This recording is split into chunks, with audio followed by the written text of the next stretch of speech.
my background is a little bit weird, which is combination of all this. So I did my pediatrics way back in 2003. And I was always interested into research because I come from a family where almost everybody is a doctor. And it was nothing different to do, while growing up, but, you just became a doctor. But finally, when I was doing my MD, those are times, when clinical decision support system was starting. So how doctors can be helped with the emergence of computers. And I was also very, very jealous of my engineering counterparts, my friends who were doing great stuff.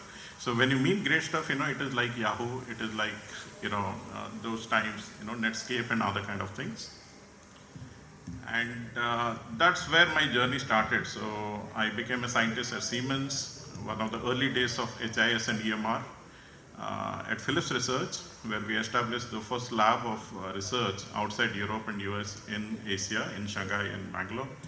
I was there at Intel, where I was asked this question again and again, what a doctor is doing in a semiconductor company, but we formulated again one of the foundational platforms for mHealth research, how mHealth research should happen. The concentric rings, what you see in Apple Watch, was actually a product of one of my projects in my lab. Those days we definitely felt that wearables and smartwatches, whatever they give, ultimately the action or the decision is actually taken by the humans, where cognitive computing or persuasion is very more important. We established a new field of research called persuasion. If you Google on persuasion, how persuasion happens, so you communicate, but you're not sure about whether this communication is actually acted upon. Whereas persuasion is when government health ministries or the head of hospitals or as doctors, we communicate something to, let's say, patients, we want them to act on it. You would be talking about chronic diseases where adherence is a big problem. Doctors say something to the patient, but they don't necessarily, let's say, act on it. So that was the field of persuasion. I was there in Xerox lab also, Xerox Spark lab, where we had, some further inventions. And last at my avatar, I was at Astradium Healthcare as the Chief of Innovation and Research. Currently, I still continue at Aster as the Digital Health Professor. So maybe I'm the first Digital Health Professor. I myself volunteered that term, that doctors need to learn digital medicine as well as artificial intelligence. Same is also the IT professionals, as well as they should be also knowing fundamentals of clinical science. So all that you got bored because I had some time for the slides to come up. Now the slides are up, so we will get very much started with this. So first of all, thanks for getting me here and having the patience of hearing me out. It gives me great pleasure when I see this audience, which is a combination of, let's say, doctors, engineers, startup entrepreneurs, enthusiasts who really want to do something, something new in healthcare. Nothing about my slides is confidential, so you can use it for your own purpose. I would be very happy for that. You can use your Facebook and Twitter. You can chat amongst yourself. I want your brain to be there, just not you physically be there. So, one of the myths, whenever we talk about healthcare, I think there the confusion starts. What determines health? What makes a person healthy? Or let's say, when a patient sits in front of a doctor, what a doctor actually decides, to, let's say, talk about it. So there are several variants of or determinants of health. This is well documented, well proven, is there in the textbooks of economics, healthcare economics, in public health, but we somewhere ignore to understand this. If you see in this part, medical care constitutes only 11% of determination of health. The other parts, which is genetics and biology, your environment, your individual behavior, your social environment, are the other factors which determines health. So whenever we are planning something, let's say, we are just very recent in addressing COVID. Your vaccines came from genetics and biology, but let's say taking vaccine, we saw there's a challenge in US and Europe, where people were registering vaccine, but individual behavior also, plans a very, very big thing in containing, any kind of health hazard like, let's say, pandemic. Much more than that, the social environment, what's happening now in Ukraine, what's happening, unfortunately, to some other parts, where the social environment is disturbed, that also brings a very big, let's say, problem to the society, where individuals' health is also affected. So whenever somebody who is actually sitting on a chair, let's say, of health minister, or somebody who is planning of implementing health with the health enforcement agencies, they need to understand this very clear that health department is just not health and family welfare department. Health department is you have to have your life sciences department so that you are able to contain the pandemic, you are able to understand the pandemic. Much more important is you need to have a behavioral economics department. And I keep on saying this in all the conferences wherever I go. Communication is a very important part where whatever we are prescribing, it has to be adhered on. How many are comfortable wearing masks? Let's raise hands. When government came out with this that you have to maintain social distance and you have to actually put on mask, was it properly communicated? Scientifically, the answer is no. You have to communicate in a way, there is a science behind it, so that people are going to actually accept it. People are going to receive it. If people are receiving it with little effort, then cost of healthcare also comes down, as well as outcome is also improved. So my point of saying there is, medicine is changing because science is changing. We are getting deeper and deeper in understanding what is real medicine. So whenever we are having our different respective responsibilities, I'm head of a hospital, I'm head of a department, I'm head of an administrative unit in the government, I'm head of a surveillance unit. You need to understand the holistic picture of healthcare. Healthcare is just not about medical devices. Healthcare is just not about what medicines the patient is taking. Healthcare is much more beyond that part. So this part is very, very important part for us to understand. And if you interpret it in the different way, that's why I asked you, what is the combination of these people? Who are the people who are having data regarding physical environment? Google, Amazon. You can search about any shop, any hospital, it will tell you that, what is the busyness, around it, at what time the business starts. This is a very, very important factor. In fact, we struggled a lot to convince WHO as well as the other agencies, we can take help of Google to contain which are the real problematic areas for the pandemic. But actually for privacy and other issues, we came into this part. But the speed and accuracy which would have got if you had a satellite mapping of the physical environment, this actually plays a very, very big role in containing health. Same way, individual behavior. Who has got the data of individual behavior?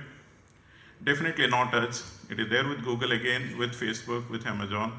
All our individual behaviors are profiled so that they can sell something to us. Now, there is a big debate also happening here.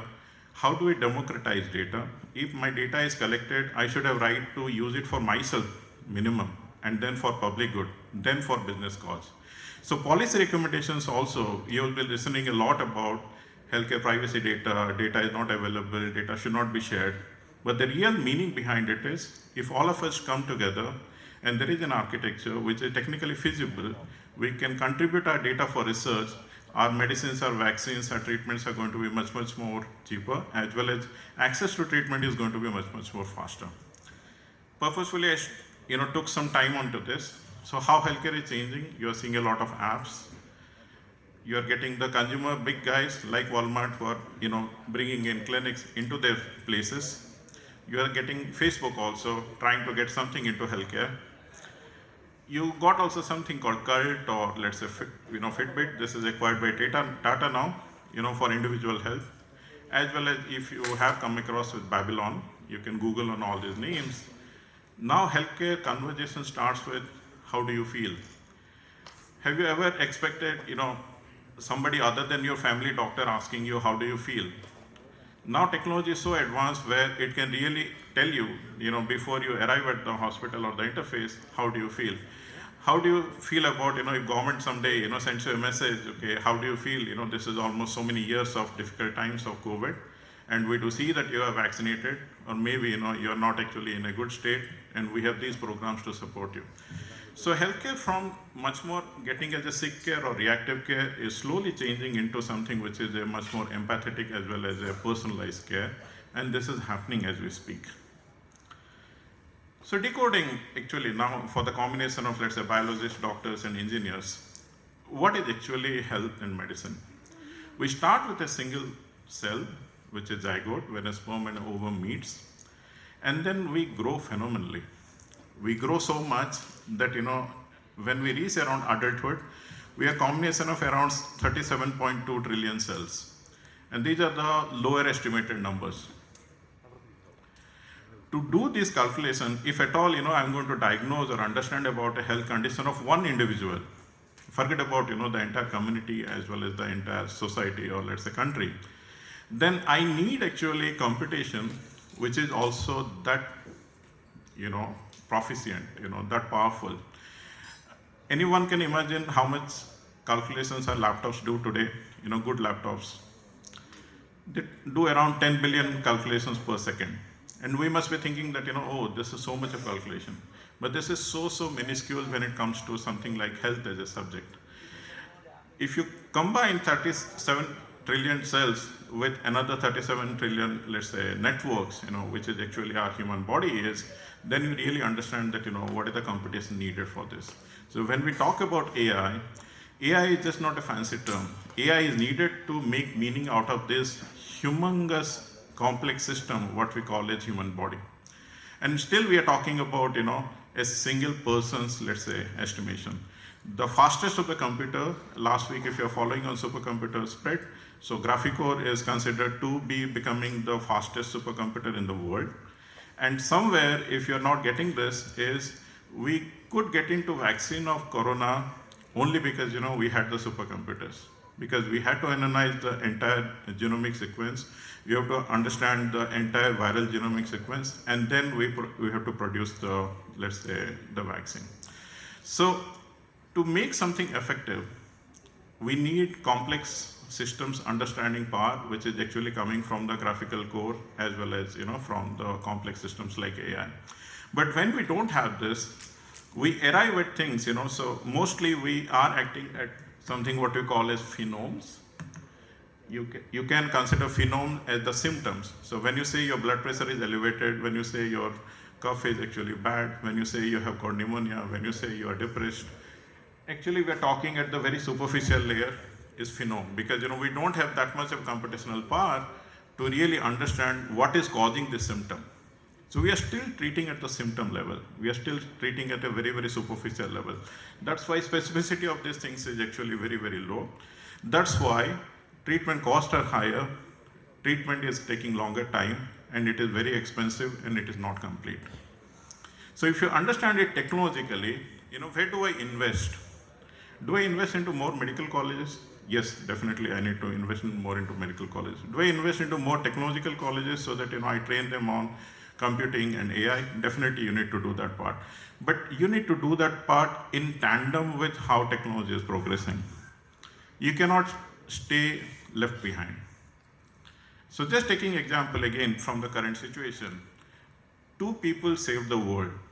So BioNTech, which is a startup, which was actually partnered with Pfizer, that gave you the Pfizer vaccine. And Moderna, again, which is a startup, which is funded by NIH. So let's say, we also have in this gathering, people who are enthusiastic to be a startup. So if you have heard about the name as Moderna, that is actually come from the government initiative of US, where they have funded a startup and that has become, a savior of the world. Did the Google and the Facebook and the Siemens and the GEs and the Philips save the world? Definitely not. Has the big force of audit companies have saved the world? Definitely not. Has it come from, let's say, Germany, or let's say, has it come from the other prosperous nations? It is not. So we need to be humble as well as, nimble in our approach whenever you are trying to solve something which is as complex as healthcare. So this is model of life, model of health disease, where we know that, we are starting understanding the single cell level at the mRNA level. We have a journey where we can understand actually long sequencing. So if you Google on something called LRS, long sequence reading, this is the big investment area, worldwide for research, where we can sequence the gene, we can identify where the disease is, we can get into biomarkers and other things. And to do this, big graphical cores and AI is a must. It's not a nice to have thing, it's a must actually in this area. Now coming to money, which is the most important part. Now, we would definitely want to have a supercomputer, but that costs you $600 million. So supercomputers are definitely not for everyone. So how healthcare economics talks about, how do you do budgeting? whenever you are talking about digital healthcare or healthcare IT. So this is again my model. We are born with certain amount of equity because we inherit our genomes from our parents, and then there is the societal factor, there is the environmental factor, which keeps on increasing our equity in life. When we reach to our adulthood, we are actually the most productive individual in the society, in the country. And because we are now 500 million rough people who are below or who are in the youth stage, that is the demographic dividend, what we talk about. But when we talk about demographic dividend, this is not a group of young people. We have the highest health equity of the world. But if you have to be really practical, are we really capitalizing on it? We are definitely not capitalizing on it. So we are standing on the highest health equity of the world, but definitely we are not capitalizing on it. And why that is happening? So there is big research again happening into this. Most of research, most of investment of government goes to the later part of the life. It is about elderly care, it is about hospital care. In hospital we fix, we don't prevent. Whereas let's say a minuscule investment into the preventive stage, in the early stage, actually takes you in a very, very long way. Most of the time you will see a lot of emotion takes place whenever we are doing healthcare budgeting. So you will see, let's say, investment for cancer care, investment for elderly. I'm not saying I'm not against them. Please don't misunderstand me or misquote me. All I'm trying to say is, when I'm a health minister, when I'm a health secretary, always I have this part is, I have not seen a single health secretary or minister who can say that, I have got adequate budget, be it US or be it India. Everywhere we are struggling for budget. We need to be looking for really efficient ways how we can actually invest our less money and get maximum output of it. If you really want to do that, the focus or the area what you should be really looking for is, when I'm building my asset. When you do your health investment, or let's say normal public equity investment, you are investing into small caps which are really growing very, very big.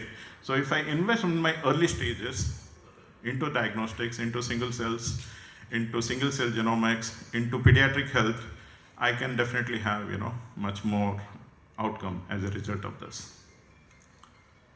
Now coming to the topic and why I did this such a big huge build up. So how healthcare IT has progressed, and what is IT in healthcare, and how it is confused as technology in healthcare or sometimes digital health. Healthcare IT happened, I go back to my 2000 times when I was studying. So that was the era of industrialization of IT. Every industry was getting ERP solutions, which is enterprise resource planning. You have so much of manpower, you have so much of machines. You want to use software so that you can bring efficiency into this. As a result of this, also healthcare was also pushed into ERP kind of solution, what we call now as EMR or HIS. Any single doctor who can raise hand who is happy with the EMR what your hospital is using? The answer is evident. I'm also not. In my personal opinion, EMR or HIS is a system which is developed by engineers. There is nothing wrong to be an engineer, but forced on doctors. So the design of an HIS or an EMR is much more for compliance and billing, so that our insurance bills are paid, and we know that whether beds are occupied or not, whether appointment is happening or not, whether the documentation is there for compliance again or not. But it's not for clinical support. It is not assisting doctors to do a better diagnosis, earlier diagnosis, preventive diagnosis, in no way. So one typical example, all of you who are actually clinical users, you know, which also appeared in Harvard Business Review, 1 year back, where a son of a doctor is actually making, what your father does. So he is just on the computer, right, typing all the time.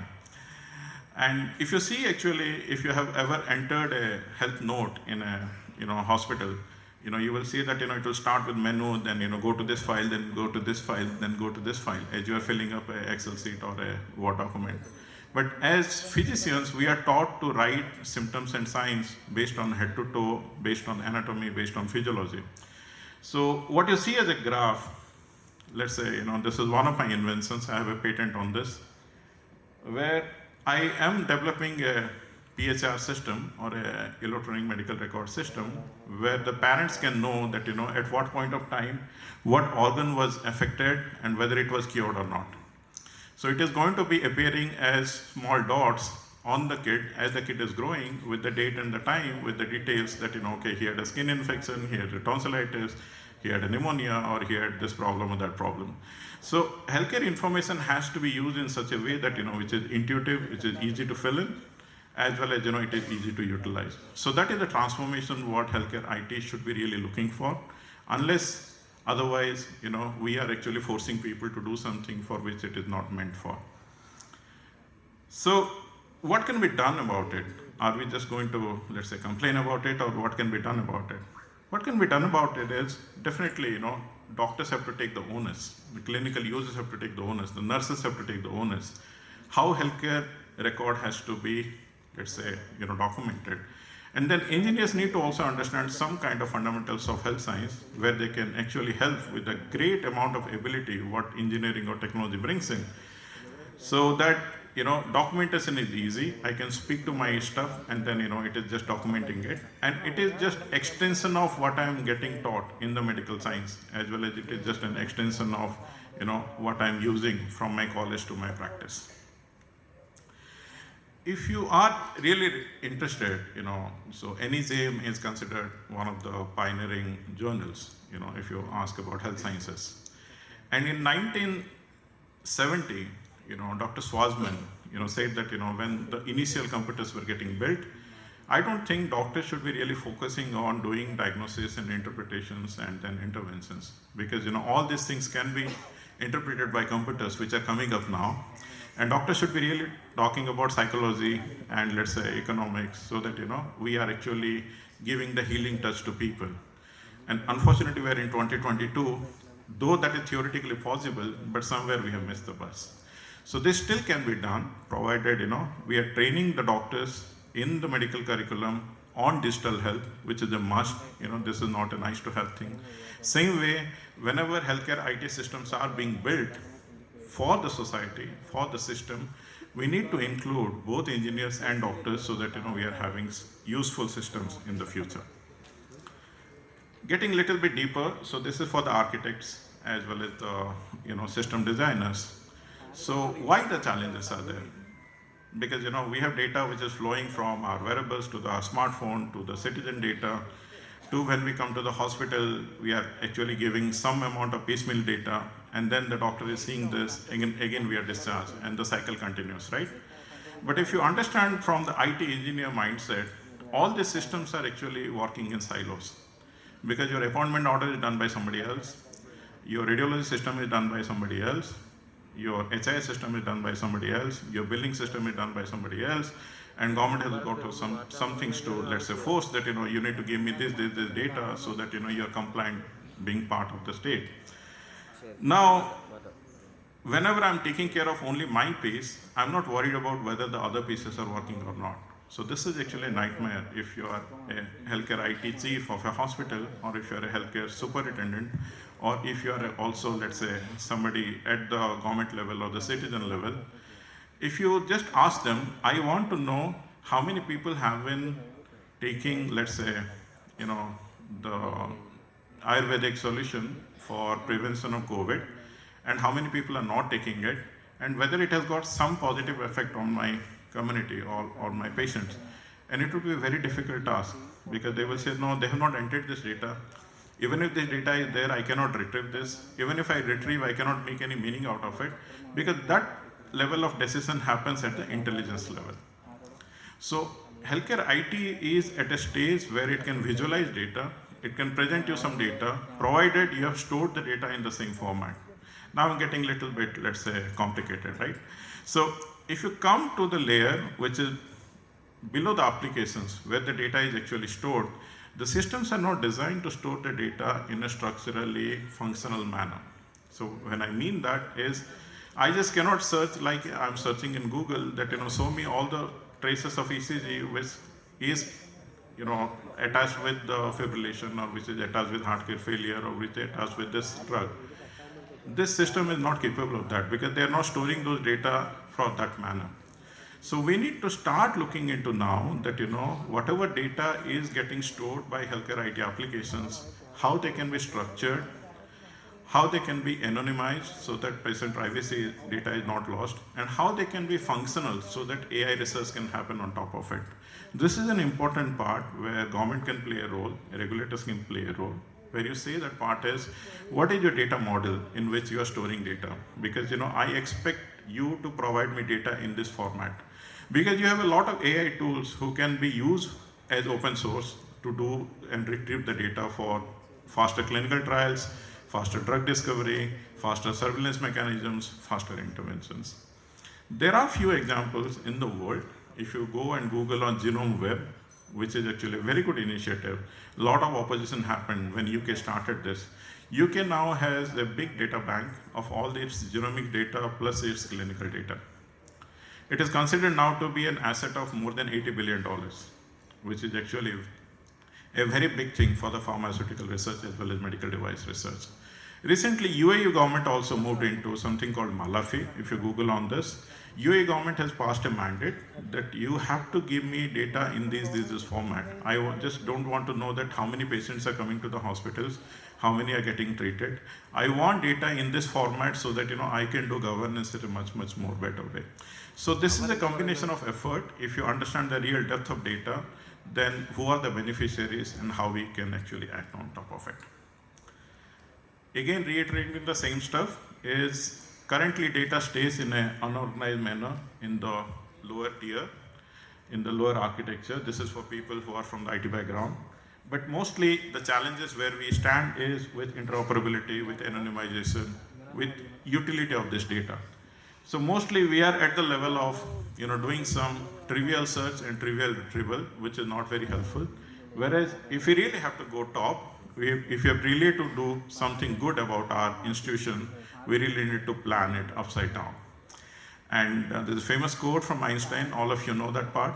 If you keep on doing the same stuff but expect a different result, it's never going to happen. We need to think upside down so that we are able to disrupt it in this way. Again, putting it in simpler terms. So this question is asked to me by almost every healthcare organization, all the healthcare CEOs.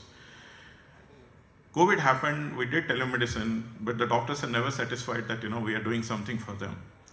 Whereas the doctor says, okay, we are using our IT systems and everything, but somewhere I'm missing what I'm really looking for. Why this is happening? Because somewhere we have expectations which are misplaced. So I can differentiate the IT applications which are available for healthcare into two ways. One which is door intervention and one which is disease intervention. What is door intervention? So we need to look for the appointments, the queuing systems, the bed occupancy, the discharges, viewing of the reports, analyzing the reports, let's say downloading the reports, giving the report to the patient at home and everything. These are called door interventions. We need to have effectively manage the triage of the population who are coming to the hospital so that I can effectively see them.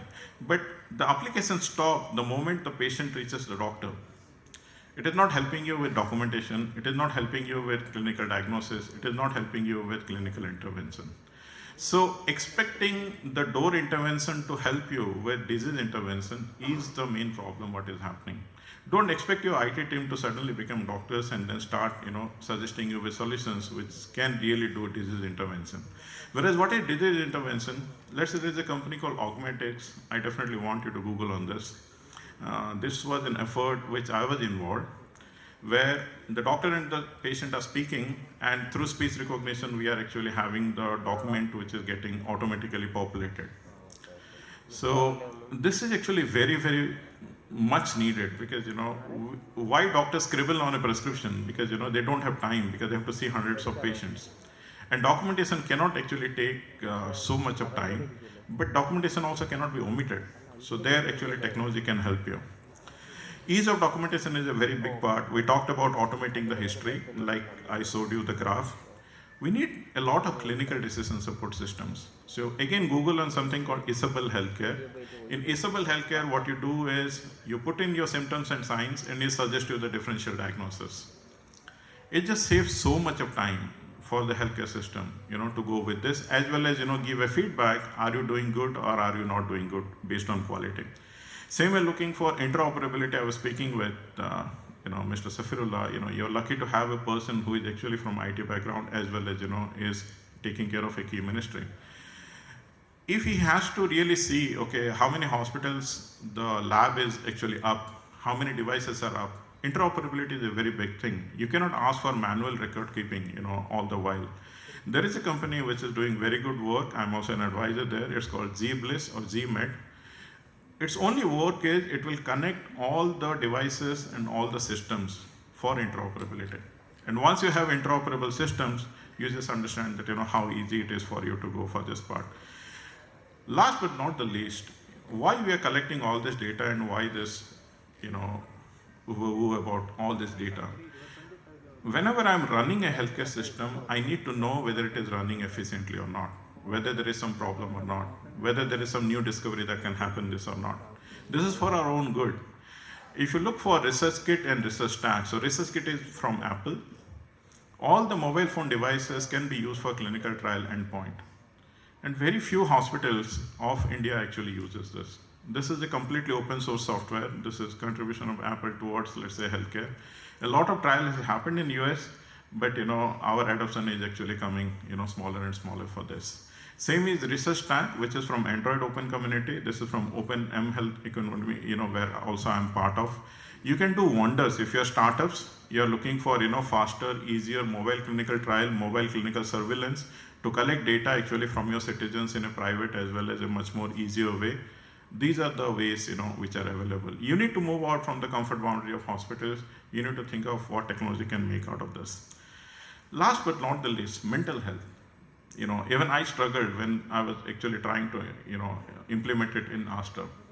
Every person, health is physical, mental, and spiritual well-being, or societal well-being. And we are just taking care of part of physical well-being, but mental health being is actually ignored all the while. Every patient who is passing a doctor has to be assessed also for mental health well-being. Now, mental health has taken so much of investment worldwide. If you just Google on this, it is more than $1.8 billion which has been invested into mental health. When people got stuck at home, when kids are appearing exam, when you are having some separation issues, anxieties, and all the social media attack whatever are coming up, mental health is a very, very big issue which is actually stopping us. And how this can be solved? This can be solved with a simple bot. These have been actually proven that you can engage a community, you can engage a state, you can engage a country where people can just take therapy help just through a bot in a very, very private manner, just from their mobile phone. So treatments are getting possible. We just need to be aware that how to use them and everything. So my part is map your expectation, what to expect from whom. And if you are running a hospital, definitely include your department or upgrade your department so that you have a behavioral economics person, you have a digital team which is actually taking care of disease intervention, and the door intervention is happening better and better by the IT team. So have I been talking about this all without an evidence? So Asta sees roughly around 20 million, let's say, footfall across its primary, secondary, and tertiary care. This is a loaded slide. When I said, I just had to do two things. I said that, healthcare is not hospital. Healthcare is fixed in the hospitals, whereas healthcare is preserved at home. We should be looking at the home segment. When people are well, we should be taking care rather than, when people are sick, we are taking care of them. If you just apportionate this 20 million footfall of Asta, wherever, we have our centers, we were actually catering to 230 million of catchment area in the preventive aspect. And this is new business, this is new revenue streams, as well as, this is more satisfying for the customers as they are going for. And one more thing which is also neglected a lot by the hospitals is the aftercare.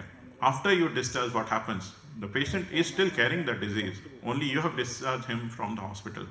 So if the hospitals and the communities start thinking of, healthcare is just not about hospital, but healthcare is about where health is preserved, where health is prevented, then definitely you need to look for pre-hospital and post-hospital cycle also. And technology is now available where you can definitely, engage people and stop them coming to the hospital You can make them well in wherever they are. And also after they are discharged, they can be again taken care from home, so that everybody is actually in the good way. And all this, as it is happening, you are building a relationship with the patient. So if you see, for that part is, in the early stages they are lost. You start flirting with them with some advertisements on the paper, on your mobile phone. You start dating them, I say them, when they come to the OPD. And if you really give them a good care, then your engagement is happening. But again, you are failing to, or struggling to retain them if they are after discharge and dissatisfied and everything, right? So health is a continuum. So healthcare also has to be a continuum.